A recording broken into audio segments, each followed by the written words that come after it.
যেহেতু যারা মোড়ল এই পৃথিবীর, তারা জাতে মাতাল হলো কিন্তু তাহলে ঠিক আছে। আপনি আমেরিকার দিকে আজকে তাকান, একটা পাগলকে প্রধানমন্ত্রী বানাচ্ছে, তারপর মহিলার হাতে দিচ্ছে না। টের পেয়েছেন বাস্তবতা? ওরা মানব অধিকারের কথা বলে, নারীর অধিকারের কথা বলে, কিন্তু মেয়ে লোক আমেরিকা তৈরি হওয়ার পর থেকে আজ পর্যন্ত প্রধানমন্ত্রী কোনো মহিলাকে ওরা বানায়নি, আর আমাদেরকে শ্রবক দেয়। অথচ কোরআনে কারিমের ডাইরেক্ট নিষেধ, নবীজির হাদিসের ডাইরেক্ট নিষেধ না।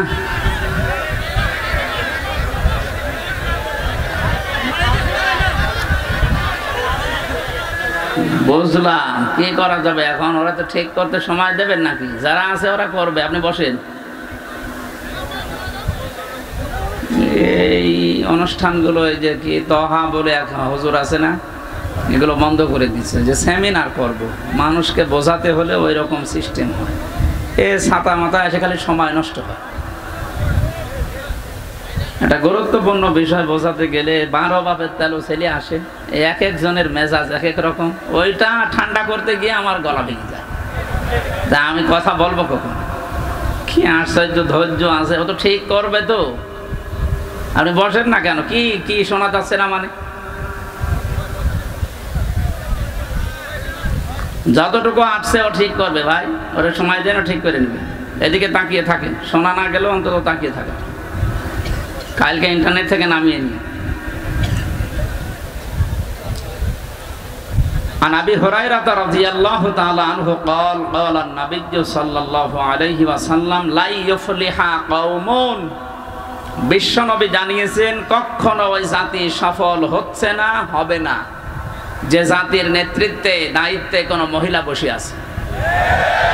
আমার তো এই হাদিসটা 100% বিশ্বাস হয়, আপনাদের হয় না? বলেন বলেন।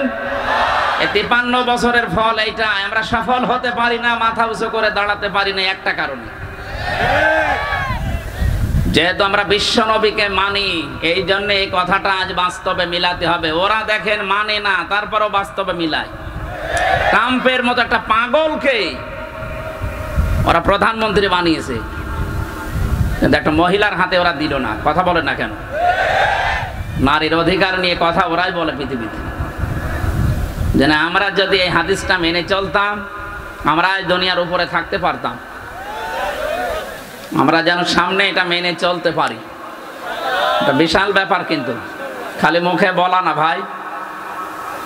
আর রিজালু কাওয়ামুনা আলান নিসা, কোরআনে কারীম জানিয়েছে পুরুষরা হবে এই পৃথিবীর দায়িত্বশীল অভিভাবক, আর মেয়েরা হবে তাদের আজ্ঞাবহ। অথচ আমরা এই আয়াতটা পুরো উল্টিয়ে ফেলেছি, মনে হয় যে ওরাই রাজমিস্ত্রি আর আমরা জোগাইলি। নাই, দেখেন বাস্তবে বড় বড় জায়গাগুলোতে সব ওরা, আর আমরা শুধু ইট আর বালি টেনে দেই। না, এগুলো সফল হতে বাধা। ইফলিহার আগে লান আছে, ইফলিহু ছিল, লান আসার কারণে লাই ইফলিহা, কখনো সফল হতে পারছে না, পারবেও না। এই কথাটা 100% বিশ্বাস করি না আমরা। এই জন্য আমরা চাই আগামীতে বাংলাদেশে অন্তত নবীর হাদিস আমরা যারা মেনে চলতে চাই, সামনে যেন কোনো মহিলা অন্তত চেয়ারে না বসে, সে যেই হোক। পুরুষ মানুষ আসেন, কথা বলেন না কেন? পুরুষ মানুষ আসেন, আমরা মেনে নিচ্ছি। 96% মুসলমান এই দেশে আমরা বাস করি। কত? এই দেশে আমরা হাফ হাতা চাই, ফুল হাতা চাই না। আপনি কি আন্দাজে হা করে ওঠেন না কিছু বোঝেন? আমি জেলখানায় থাকাকালীন প্রথম যে জেলার পেয়েছিলাম ওইটা ফুল হাতা, হাফ হাতা না। ওর পুরা জেলখানায় নাম ছিল দেবদুলাল নাম, কিন্তু মানুষ বলতো ফুল হাতা। ফুল হাতা কি গো? পরে দেখছি ও মুসলমানই দেওয়া নেই। আমরা যেহেতু মুসলমান এই দেশে বেশি বাস করি, আমাদের যারা দায়িত্বে আসবে ওরা হাফ হাতা হবে নাকি? হ্যাঁ, কোন ফুল হাতা দেখতে চান? হ্যাঁ, ওদের আমরা দেখেছি।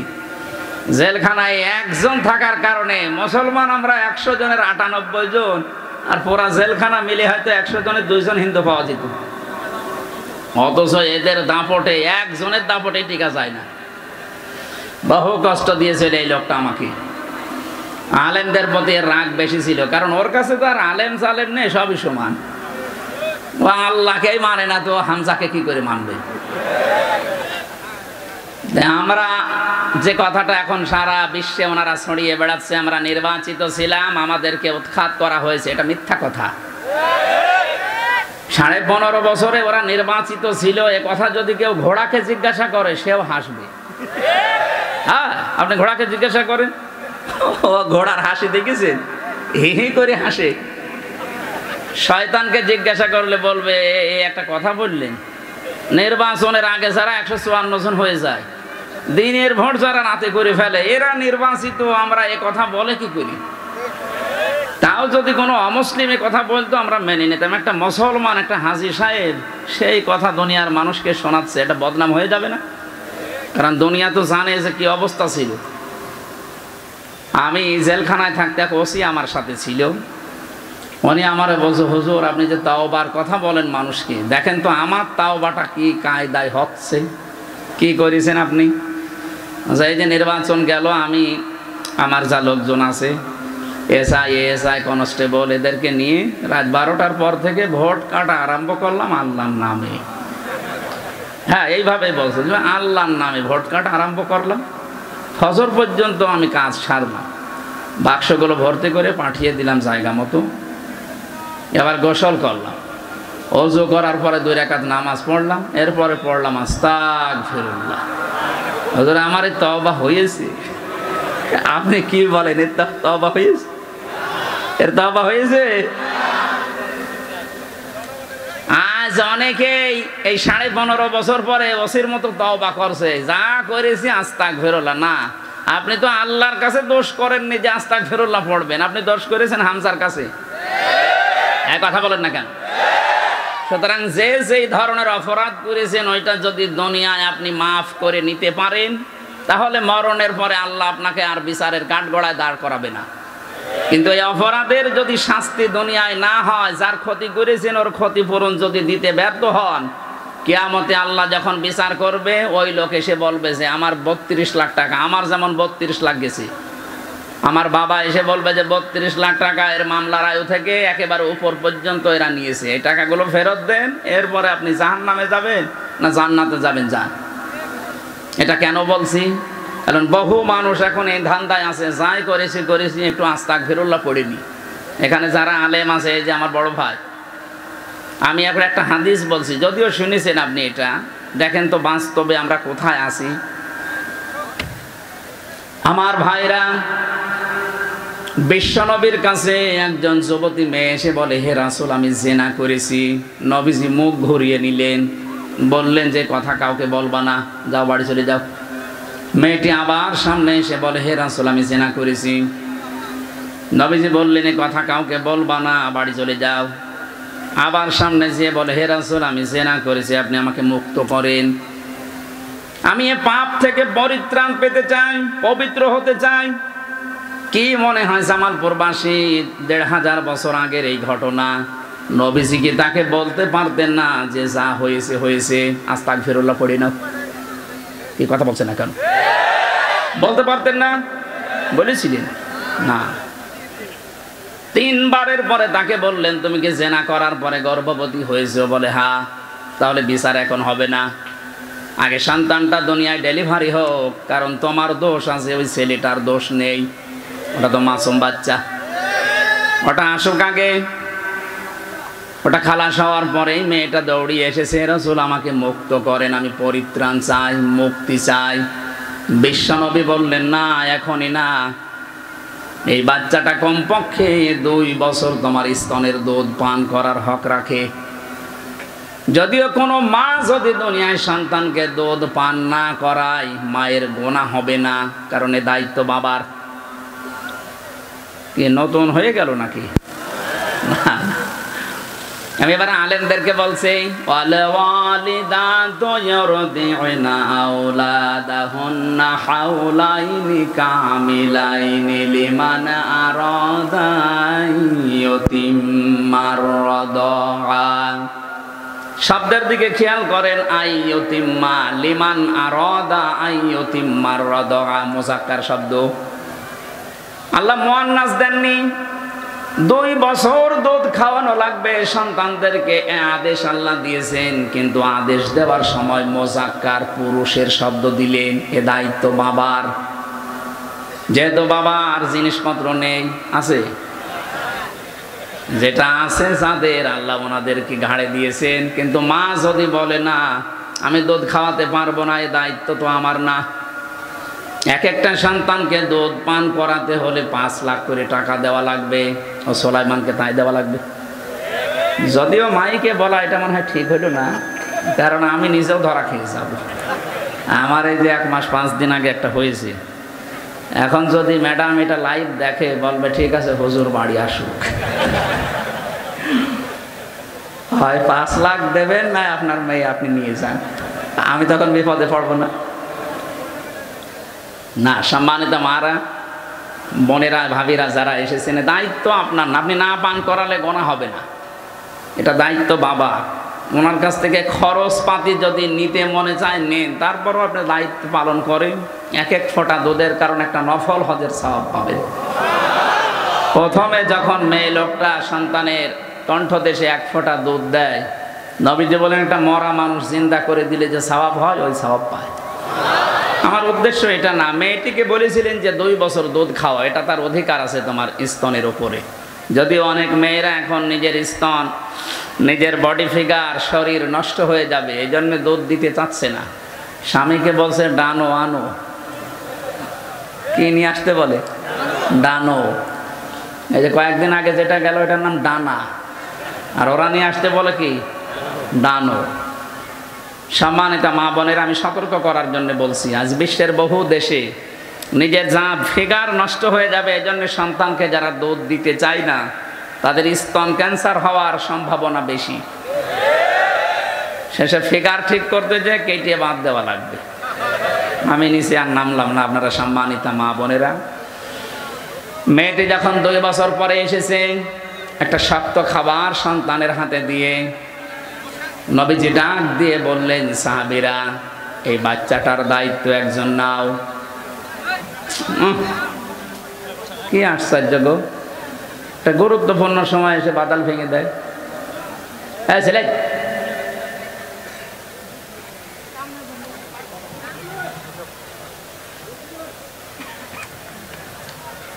ফ্যানটা বন্ধ হয়ে গেল। এমনি তো গা ঘেমে গেলে আবার ওই রোগ বেড়ে যাবে। হোসাইন কে কোথায় গেছে? ও কি করে কি হয়? এই সাইডে দিন ভাই।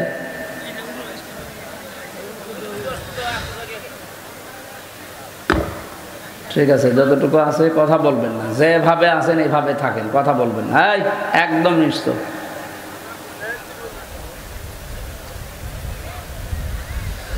জামালপুর বাসী নবীজি এক সাহাবীকে বললেন, এর দায়িত্ব নাও।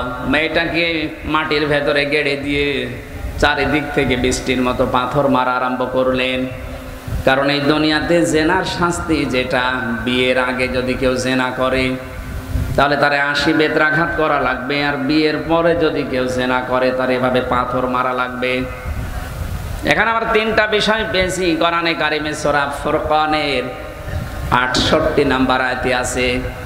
আল্লাহ রাব্বুল আলামিন বলেন, পৃথিবীতে যে যে অপরাধ করবে তার শাস্তি হবে একটা, কিন্তু কোনো মানুষ যদি 3টা অপরাধের যে কোনো একটা করে তার শাস্তি হবে ডবল। ইউদাআফু লাহুল আযাবু ইয়াওমাল কিয়ামাহ, এই ডবল শাস্তি তাদেরকে দেওয়া হবে। মেয়েটা কিন্তু বুঝেছিল, কারণ তার আরবি ভাষা, নিজের ভাষা কোরআনে কারিম তার আয়ত্তে ছিল। এই জন্য জানাচ্ছে, হে রাসূল, দুনিয়ায় যদি জেনার শাস্তির বিচার না হয়, কিয়ামতে আল্লাহ কিন্তু ডবল করে বিচার করবে। আমি যে কথা তুলেছিলাম যে 3টা অপরাধের শাস্তি দুনিয়াতে, আখিরাতে আল্লাহ ডবল করে দেবে কিয়ামতের ময়দানে। ওয়াল্লাযীনা লা ইয়াদউনা মা'আল্লাহি ইলাহান আখারা ولا يقتلون النفس التي حرم الله إلا بالحق ولا يزنون ইলা আখিরি আয়া।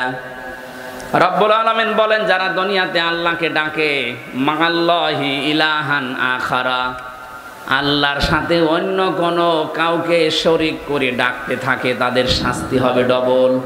আর এটা বাংলাদেশে সবচাইতে বেশি।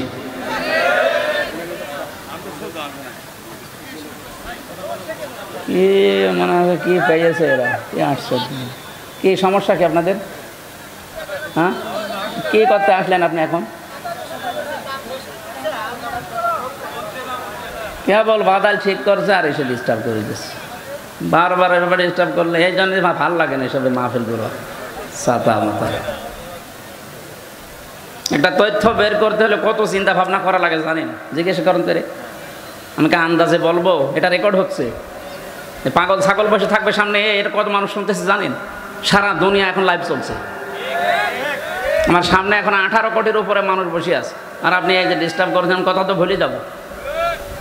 একটা শিক্ষা বের করতে চাচ্ছে আর এসে ঝামেলা করে, আবার এটা করে নড়াচড়া করে। কোনটা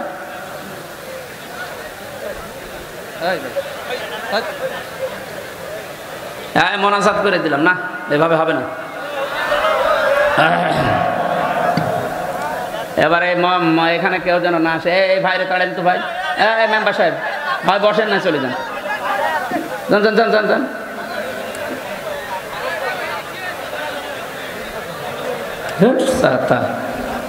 হোসাইন এই মাহফিলটা সামনে বারাম দিবা না।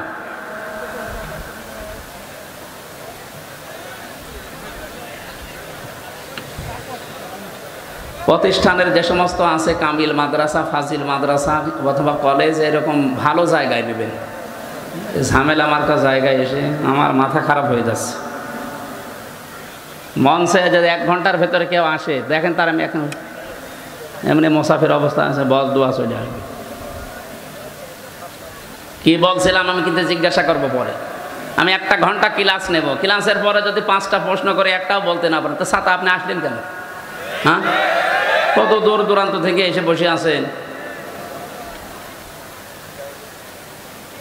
3টা অপরাধ করলে আমি বলছিলাম দুনিয়াতে আখিরাতে মিলে আল্লাহ ডবল শাস্তি তাকে দেবেন।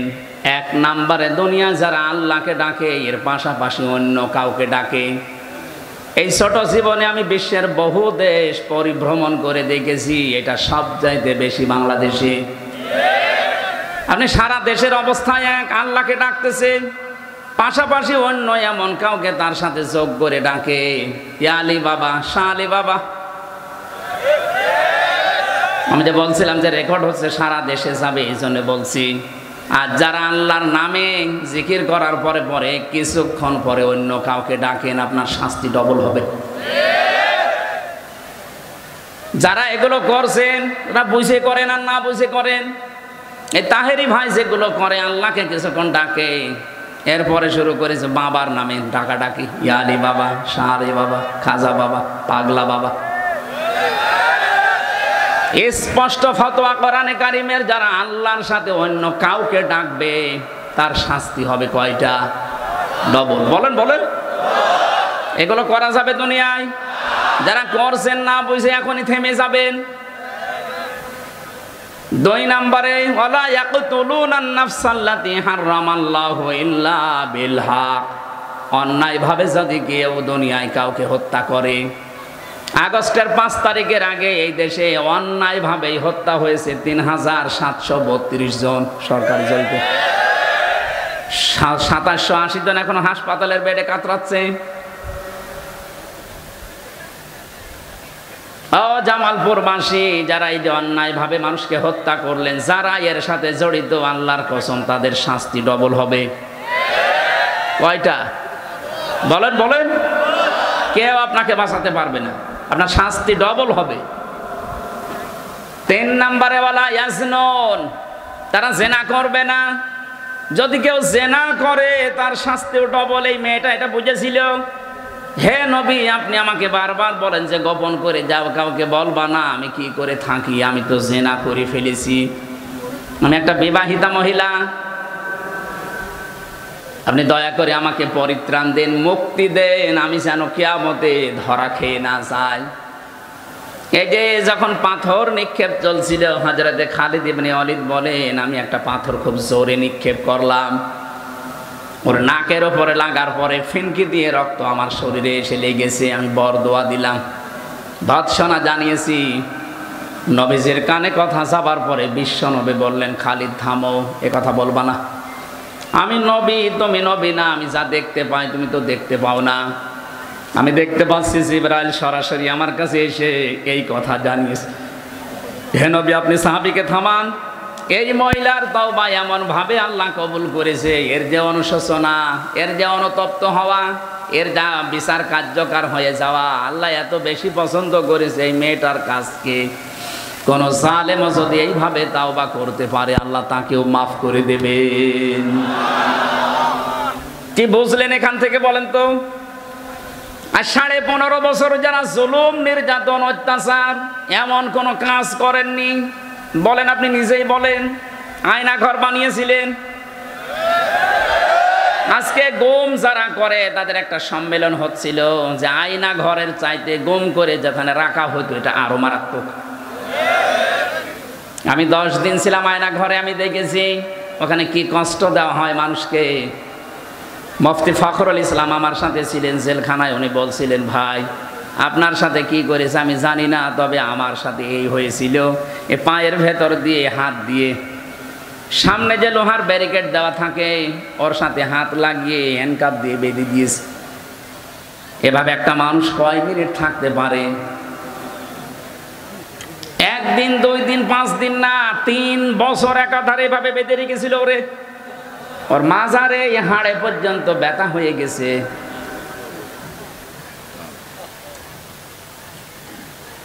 মাঝে মাঝে দেখতাম কারাগারের ওই কন্ডেম সেলের ভেতরে 2 হাত পা ছেড়ে দিয়ে একেবারে হাটপাট হয়ে পড়ি আছে। কি গো, এই করে থাকেন কেন? আমারে বলে, হামজা ভাই আপনার সাথে কি হয়েছে আমি তো জানি না, তবে আমার সাথে যা হয়েছে, এই যে মানুষ যে শুয়ে থাকে এটা যে কত বড় নিয়ামত আমি টের পাচ্ছি। মাত্র 1.5-2 মিনিট সময় দিত 24 ঘন্টার ভেতরে টয়লেট করার জন্য। সকালে পচা ছোলা দিত, দুপুর বেলা দিয়েছে কি যেন খাবার, মনে আছে কেউ মাখিয়ে ফেলেছে।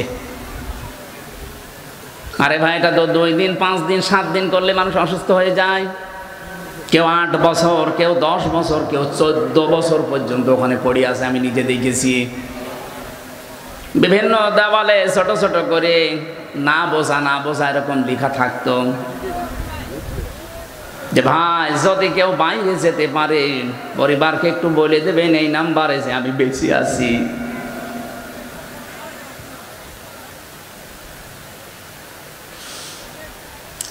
অথচ মাথার উপর দিয়ে বা গাড়ি ঘোড়া মানুষজন সব চলাফেরা করছে। কোন জায়গায় যে আছি মাটির নিচে এটা জানি না, কারণ এখন জানারও খবর নেই যে কোন মাস এটা, কোন বছর, কয়টা বাজে, কিচ্ছু জানি না। এভাবে আপনি 5 দিন 7 দিন থাকলে পাগল হয়ে যাবেন। অথচ মানুষ ওখানে পড়ে আছে 8 বছর, 10 বছর, 14 বছর। এই অপরাধের সাথে যারা জড়িত ছিলেন, যারা মানুষকে মিথ্যা মামলা দিয়ে হয়রানি করে জেলে ভরে রেখেছেন, যারা তাদের ব্যবসা প্রতিষ্ঠান বন্ধ করে দিয়েছেন, এরকম বড় বড় অপরাধ যারা এই 15 বছরে করলেন, আপনার বিবেকে কি বলে যে আপনি আস্তাগফিরুল্লাহ পড়বেন আর আল্লাহ মাফ করে দেবে, তাহলে এর উপরে অবিচার হবে না? আপনার মাপ পাওয়ার একটাই পদ্ধতি আছে। এখন আপনি অপরাধ করেছেন যার কাছে, স্বীকার করবেন তার কাছে। তার কাছে স্বীকার করার পরে সে যদি বলে না আমার এই মুক্তিপণ দেওয়া লাগবে, আমার যা ক্ষতি হয়েছে এর ক্ষতিপূরণ দিয়ে যান, আপনাকে তাই দেওয়া লাগবে। আমি তো আমার নিজেরটা বললাম, আমাকে বিনা কারণে আপনি 3টা বছর রেখে দিলেন। এখন যদিও আমার মামলায় কয়েকদিন আগে সব খারিজ হয়ে গেছে, আদালত কর্তৃক প্রমাণিত যে আমার কোনো দোষ পাইনি, তার আমি নির্দোষ। ফাঁসির কন্ডেম সেলে রাখলেন, এটা অন্যায়। বলেন না কেন? আমি যদি দোষ পেতেন তাহলে কিছু বলতাম না। আদালত কর্তৃক প্রমাণ হয়েছে আমার কোনো দোষ নেই, আমি নির্দোষ। যে মামলা আমারে দিয়েছে ও বিষয়ে আমি কিছু জানি না। এরপরও 32 লাখের উপরে টাকা আমার বাবার খরচ করালেন আপনি। এই মামলাটা সিএমএম কোর্ট, জজ কোর্ট, হাইকোর্টে কমপক্ষে 30 বার উঠেছিল। এই যে বিশাল ক্ষতি আমার জীবনে করলেন, শুধু আমার একা না, আমার স্ত্রীর, আমার 2টা মেয়ের, আমার মা বাবার। এই কথা বলছেন না কেন? এখন আপনি আন্দাজে কাবার গিলাপ ধরে এখন যে পড়বেন আস্তাগফিরুল্লাহ, আর আল্লাহ আপনাকে মাফ করে দেবে, আমি খেলা করছি। আপনি আগে আমার কাছে বলবেন।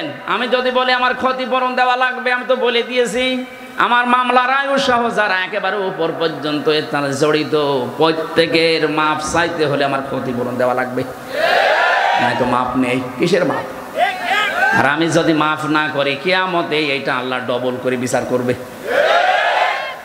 ওই মহিলা ভালোভাবে বুঝেছিল যে এটা আস্তাগফিরুল্লাহ পড়ার কাজ না। দুনিয়ায় আগে শাস্তি যদি আমি নিয়ে যেতে পারি, তাহলে কঠিন ময়দানে এই বিষয় আল্লাহর জিজ্ঞাসা করবে না। আমরা এখন এই ধান্দায় অনেকে আছি, অনেকে কিছু জানে না যে যা কষে করো, আস্তাগফিরুল্লাহ পড়ে নেব না, হবে না। আপনি যা করেছেন আপনার জীবনে, যার কাছে সেইটা করলেন, আপনি তার কাছে যে ওটা স্বীকার করবেন আগে। আমি আশা করি আমার এই হাদিসের ব্যাখ্যা আপনি বুঝেছেন। কি কথা বলেন না কেন? এরপরে যদি না বোঝার ভান করে থাকেন, আমার মনে হয় আপনি বুঝবেন না। আপনার কোরআন শরীফ, বুখারী শরীফ হবে না, বাকারি শরীফ লাগবে। আমি আবার রিপিট করছি, অপরাধ যার কাছে স্বীকার করবেন তার কাছে। বলেন বলেন, এটা যদি বাংলাদেশে আমরা চালু করতে পারি, আল্লাহর কসম এ দেশে কেউ অপরাধ করার সাহস পাবে না। কারণ অপরাধ করে করবো কি, স্বীকার করা লাগবে আজ নাই কাল। এমনকি এ দুনিয়ায় শেষ না, এরপরে আর একটা জগৎ আছে, ওখানে স্বীকার করা লাগবে। আর ওইটা তো আরো কঠিন।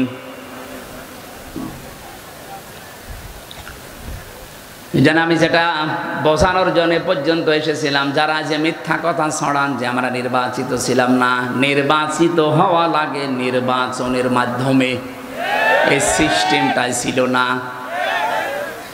কোরআনে কারিমে আল্লাহ সূরা হজের ৭৮ নম্বর আয়াতে জানিয়েছেন, হুয়া জিতাবাকুম ওয়া মা জাআলা আলাইকুম ফিদ্দীনি মিন হারাজ।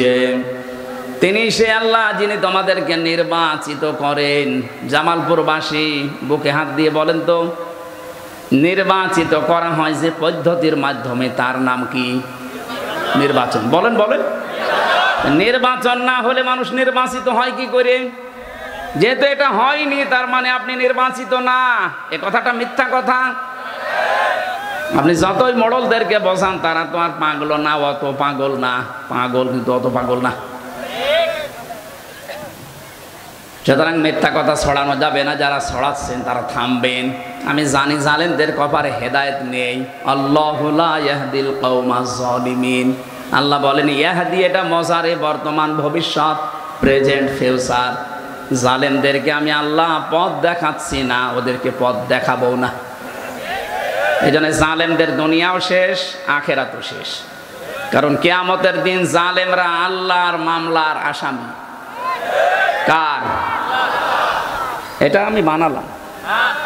হ্যাঁ, সূরা সূরা ৪২ নম্বর আয়াতের প্রথম অংশে আছে, ২৫ নম্বর পারার ৬ নম্বর পৃষ্ঠার ১২ নম্বর লাইনে পাবেন, ইন্নামাস সাবিলু আলাল্লাযীনা ইয়াযলিমুনান নাস। অবশ্যই আমি আল্লাহ নিজে মামলা দায়ের করব তাদের বিরুদ্ধে যারা মানুষ হয়ে মানুষের উপরে জুলুম করেছে। এটা দেশে হয়নি বলেন তো? এই কথা বলেন না, হয়নি? এই জন্য বলছি জালেমরা, ওদের দুনিয়া শেষ, আখেরাত তো আগেই শেষ। এই জন্য আমরা যেন আবার ওদের মতো কপাল পোড়া হয়ে না যায়। আমি এই জন্য বারবার সতর্ক করছি, আমাদের সামনের জীবন বিবেক দিয়ে চালানো লাগবে। আজকের তেলাওয়াত কি দয়াতে আল্লাহ ওই কথাগুলো আমাদেরকে শোনাচ্ছেন। যাদের ৩টি ইন্দ্রিয় শক্তি দিয়েছি কিন্তু তারা কাজে লাগাচ্ছে না, আমি আল্লাহর ঘোষণা, এরা জাহান্নামী। ওয়ালাকাদ যারানা লিজাহান্নামা কাসীরাম মিনাল জিন্নি ওয়াল ইনস। সূরা আরাফের ১৭৯ নম্বর আয়াতের প্রথম অংশে আল্লাহ জানিয়েছেন অবশ্যই। এখানে আল্লাহ ওয়া দিয়ে আরম্ভ করে ২টা তাকিদ দিয়েছেন, লাম একটা, কদ একটা। কথা বলার আগে আল্লাহ গ্যারান্টি দিচ্ছেন, তার মানে এটা গুরুত্বপূর্ণ বিষয়। অবশ্যই অবশ্যই। যারানা লি জাহান্নামা, জাহান্নামের জন্য আমি আল্লাহ বানিয়েছি, তৈরি করেছি কাসীরাম মিনাল জিন্নি ওয়াল ইনস, অধিকাংশ মানুষ আর জিন জাহান্নামে যাবে, এই জন্যই তারা তৈরি হয়েছে। আল্লাহ এখানে কলিল না দিয়ে কাসির দিয়েছেন। প্রশ্ন আসতে পারে, অধিকাংশ জিন আর মানুষ যদি জাহান্নামে যাবে তাহলে আমার দোষ কি? আমার দোষ আছে। আমার দোষ এইটা, এখানে আল্লাহ তিনটি ইন্দ্রিয় শক্তির কথা জানাচ্ছেন। এটা পৃথিবীর সব সৃষ্টিকে দেয়নি, যাদেরকে দিয়েছেন তারা যদি কাজে না লাগায়। আল্লাহ প্রথম প্রশ্ন দিচ্ছেন, প্রথম তাদের পরিচয় দিয়েছেন উলাইকা কাল আনআম, এরা চতুষ্পদ জানোয়ার, বালহুম আদল, বরং তার চাইতে নিকৃষ্ট। আদল ইসমে তাফজিল, এটা এর চাইতে খারাপ আর হয় না। উলাইকা হুমুল গাফিলুন, এরা গাফেল। এবার দেখেন তো এই তিনটি ইন্দ্রিয় শক্তি আপনার আমার আছে কিনা? লাহুম কুলুবুল লা ইয়াফকাহুনা বিহা। আল্লাহ পাক বলেন, এক নম্বরে তাদের ইন্দ্রিয় শক্তি দিয়েছি কলব, হৃদয়।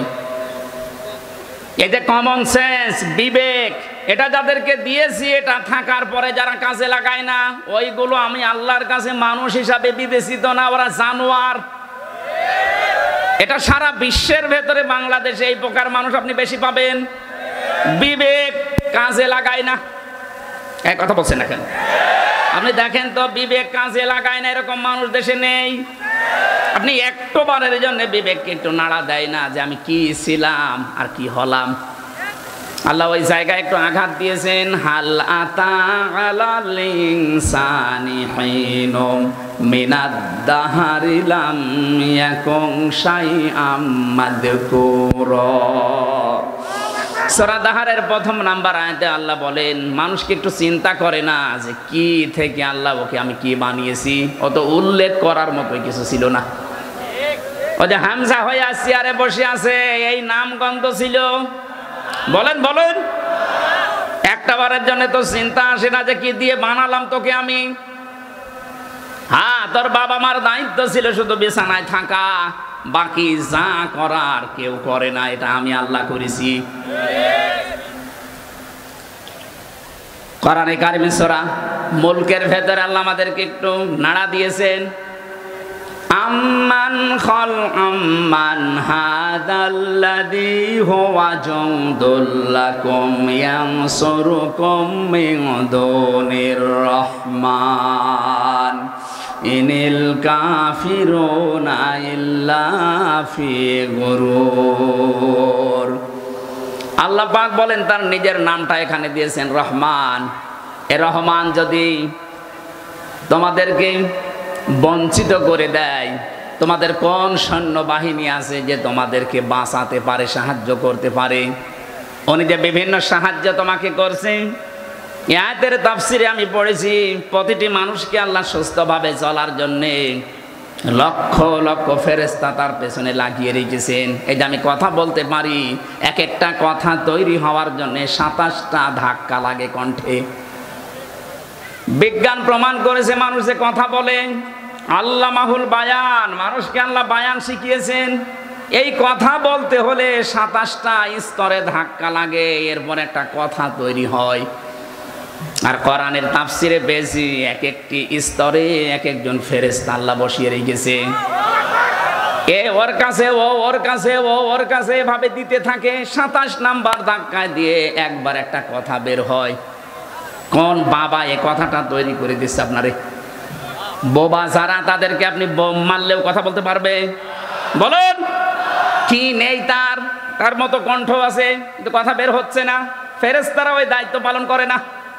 আল্লাহ বলেন, আমি ফেরেশতাদেরকে লাগিয়ে রেখেছি। এই যে কানে শোনো, এখানে প্রায় 24টা ধাক্কা লাগছে।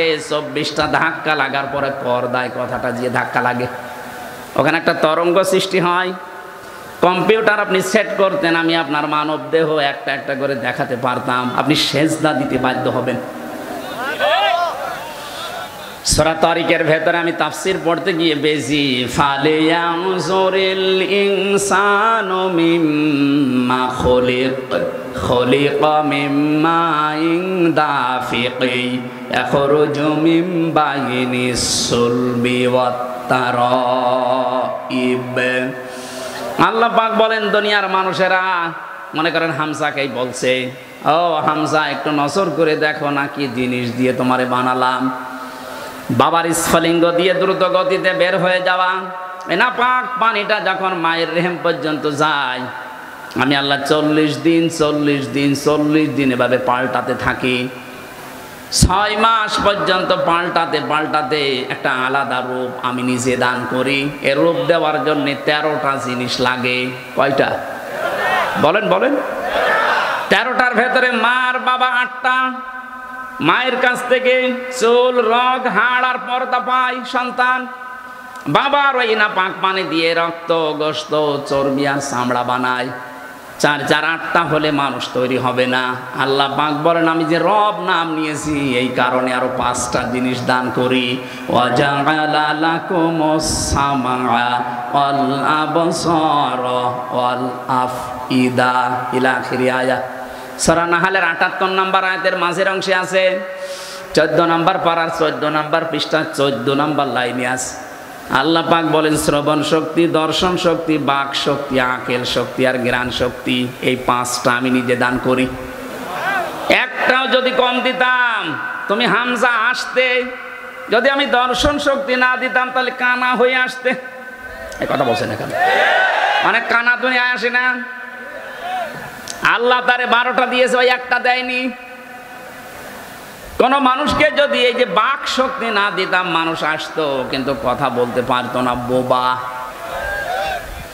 আমার তো মাঝে মাঝে এই সৃষ্টিগুলো নিয়ে চিন্তা হয়, আল্লাহ দয়া করে যদি আমাকে একটাও কম দিতে, পূর্ণাঙ্গ হামজা কেউ বলতো না, বলতো কানা হামজা, শুধু আমারে একা বলতো।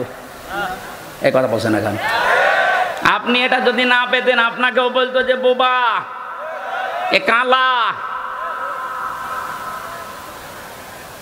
আকেল শক্তি আল্লাহ যদি না দিত আপনি পাগল হয়ে আসতেন। এই জন্য আকলটা যারা ব্যবহার করে, পাগলের বিচার নেই এই কারণে, পাগলের ওপরে শরীয়তের বিধান কার্যকর হয় না এই কারণে তাদের ওদের আকল নেই। আল্লাহ পাক বলেন ইন্না শাররাদ দাওয়াবি ইনদাল্লাহিস সাম্মুল বুকুমুল্লাযীনা লা ইয়াকিলুন। সূরা আনফাল 22 নম্বর আয়াতে আল্লাহ জানিয়েছেন পৃথিবীতে যত সৃষ্টি বানিয়েছি আমি আল্লাহর কাছে সবচাইতে নিকৃষ্ট ওইটা যার বিবেক কাজে লাগে না। কি হয়েছে বলেন তো আপনার বিবেকের? কেন বিবেকটা কাজে লাগান না? কোরআনে কারিমে আমি দ্বিতীয়বার পেয়েছি যারা জাহান্নামের দরজার কাছে যাবে, ধাক্কা দিতে দিতে যখন জাহান্নামের দরজার কাছে নিয়ে যাবে মানুষদেরকে, ওখানে যিনি দাঁড়িয়ে আছেন মালিক, দারোয়ান ফেরেশতা, ফেরেশতা বলবে হাত্তা ইযা জাউহা ফুতিহাত আবওয়াবুহা وقال لهم خزنتها ألم يأتكم رسل منكم يتلون عليكم آيات ربكم وينذرونكم لقاء يومكم هذا। সূরা জুমারের 70-71 নম্বর আয়াতের মাঝের অংশে আছে আল্লাহ পাক বলেন জাহান্নামে যাওয়ার সঙ্গে সঙ্গে জাহান্নামের দরজাগুলো খোলা হবে। এখান থেকে একটা শিক্ষা পাওয়া যায়। আমি জেলখানার সাথে আয়াতটা মিলিয়েছিলাম। পৃথিবীতে যত কারাগার আছে সব কারাগারকে আল্লাহ জাহান্নামের সাথে তুলনা দিয়েছেন। আর দুনিয়া সিজনুল মুমিনি ওয়া জান্নাতুল কাফির, দুনিয়ার ময়দানটা হচ্ছে মুমিনদের জন্য জেলখানা। কে বলছেন? কারাগার জেলখানা, এটা নবীজি জানিয়েছেন। আমি এই শব্দ মিলালাম এইভাবে যে কারাগারের দরজা সব সময় 24 ঘন্টা বন্ধ থাকে। যেই দিন এটা ওপেন করা হয়েছে ওই দিন থেকে যতদিনে কারাগার স্থায়িত্ব যতদিন থাকবে, কোনোদিন কারাগারের মেন ফটক খোলা থাকবে না। 24 ঘন্টা বন্ধ থাকে। কেউ গেলে খুলে দেয়, তাড়াতাড়ি ঢুকে আবার তালা মেরে দেয়। আল্লাহ বলেন জাহান্নামে যাদেরকে নিয়ে আসা হবে এদেরকে জাহান্নামের গেটে আসার সঙ্গে সঙ্গে গেট খুলে ভেতরে ঢোকাতে দেরি, তালা দিতে দেরি হবে না। ভেতরে ঢোকানোর পরে জাহান্নামের মানুষেরা যখন হাওমাও করবে, চিৎকার করবে, কান্নাকাটি করবে, তখন ফেরেশতা বলবে আলামে ইয়াতিকুম রাসূলুম মিনকুম, তোমাদের কাছে কি কোনো রাসূল যায়নি, বার্তাবাহক যায়নি? তারা যদি বলে হ্যাঁ আমাদের কাছে মুহাম্মদুর রাসূলুল্লাহ আসেনি, ফেরেশতারা সঙ্গে সঙ্গে বলবে মুহাম্মদুর রাসূলুল্লাহ যায়নি, কিন্তু তার ওয়ারিসরা যায়নি। এই যে আলেম এখন যাদের দেখতে পান এরা নবীর ওয়ারিস, কথা বলে না কেন? আল উলামা ওয়ারাসাতুল আম্বিয়া, নবীরা ঘোষণা দিয়েছেন, বিশ্ব নবী বলেন আলেম যারা এরা নবীদের উত্তরাধিকারী ওয়ারিস। তারা টাকা পয়সা রেখে যায়নি, কিন্তু তারা এলেম রেখে গিয়েছে। যারা এলেম পাবে এবং এলেম অনুযায়ী আমল করবে, কাজ করবে, এই মানুষগুলো নবীর উত্তরাধিকারী ওয়ারিস, নাইবে রাসূল। এই যে রসুলুন বহু বচন দিয়েছেন এই কারণে, হয়তো মুহাম্মদ রাসূলুল্লাহ কিয়ামত পর্যন্ত থাকবে না, কিন্তু তার উত্তরাধিকারী নায়েব থাকবে না। এখন